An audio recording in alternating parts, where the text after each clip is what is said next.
The first Prince of Persia game, originally released in 1989 and created by Jordan Mechner, hope I pronounced that right, was very successful due to its rotoscoped animation and emphasis on challenging acrobatic platformer gameplay. It was followed by 2 sequels, including a 3D one that was not received that well.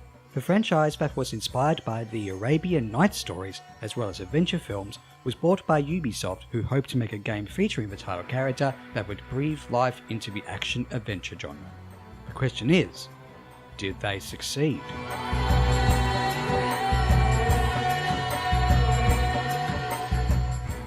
The setting, time period and characters are fairly similar to before, with the story being narrated by the prince, who we first see join his father in sacking a palace. The prince takes the Dagger of Time, the army takes an hourglass known as the Sands of Time, as well as capture a princess named Farah.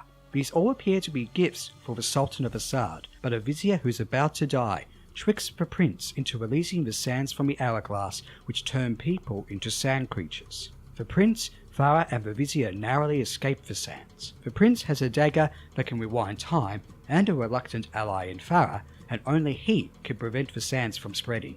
But can he trust Farah? Or escape the vizier? Or survive the sand creatures and traps in the palace of Assad? You, as the player, control the main protagonist from a third-person perspective as you engage in combat, solve puzzles, and pull off some insane acrobatic moves.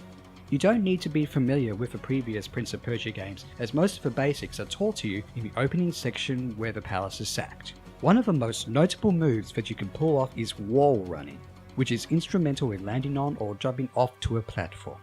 Alongside this, you can swing on and jump from poles, pillars, climb along and across ledges and more. These acrobatic moves are generally responsive and may leave you in awe. You may fail more than once to line up a jump, get impaled from a trap, fall from a great height or struggle with the camera, but thankfully you have the Dagger of Time to help you out. With a press of a button, you can rewind time up to a certain length to fix your mistakes. This looks and sounds cool and is an important aspect of the game. You can only use your sand powers a limited number of times, so you have to get sand from enemies or look around for hidden sand clouds. You will generally have to go out of your way to look for those sand clouds, as well as magic fountains that increase your maximum health, which can be restored by drinking water from regular fountains and pools.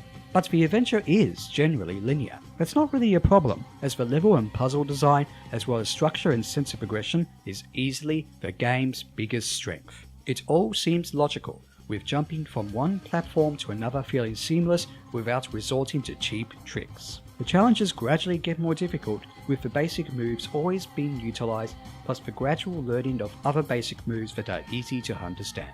Puzzles that don't require much in the way of acrobatics are also featured, and can lead to quite a bit of head scratching. You will also get assistance from the Princess Farah, who can fit through tiny cracks, help you solve puzzles from out of reach areas, as well as shoot arrows at enemies, and the prince by accident if you're not careful. This is where we come on to the combat, which can be fun, but you may find to be tiresome, repetitive, or frustrating. Many of the enemies can only be defeated by knocking them unconscious and sucking the sand out of them with your dagger.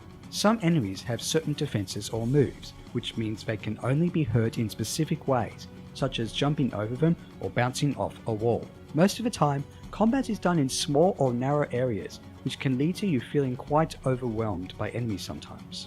There are occasions where there aren't bodies of water nearby, which can potentially result in you fighting with little health and resorting to rewinding time constantly. Even if there is water nearby, enemies will surely be behind your back. Sometimes, when you aim to use your dagger to properly suck sand out of an unconscious enemy, the dagger may aim for another enemy instead, which is annoying, despite the fact that you can freeze enemies with the weapon. There are other powers you can use with the dagger, but you're better off discovering them for yourself. Add to this the aforementioned struggling with the camera and the times where you have to protect Farah and you've got one of the weaker aspects of the game. It's not a deal breaker, however, and can be fun sometimes. The presentation is quite nice too. The graphics are done in a more cartoony style, and they still look reasonably good even today, especially in the cutscenes. The game runs on the Jade engine, originally designed for Ubisoft's Beyond Good and Evil, to allow for smoother animation and nice lighting and particle effects. Unfortunately, there are clipping issues, such as the prince's arm going through a fountain, as well as glitches, such as an enemy falling through stairs. The sound is good too, but also needed work. The voice acting is not too bad, but sometimes it's hard to hear due to questionable sound mixing. I have heard it said that you are kind as well as brave. Please believe me. Help me find the hourglass. The music is a combination of rock elements, Middle Eastern music and melodies, plus vocal tracks. It fits the story and what happens on screen, especially in combat sections, but apart from the end credits song, not much of it is particularly memorable.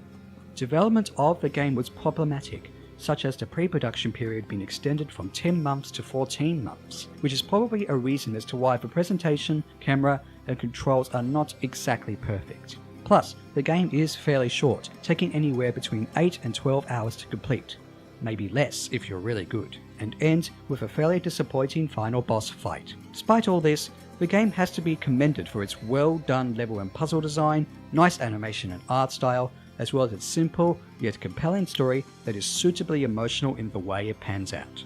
The game is so fun and challenging that it's almost worth playing it more than once, just for the sake of it, which means that the game doesn't overstay its welcome despite its short length. The prince's acrobatics and animation were brought back in 2003 in fine style, and then some, making for one of the most memorable action-adventure games ever made.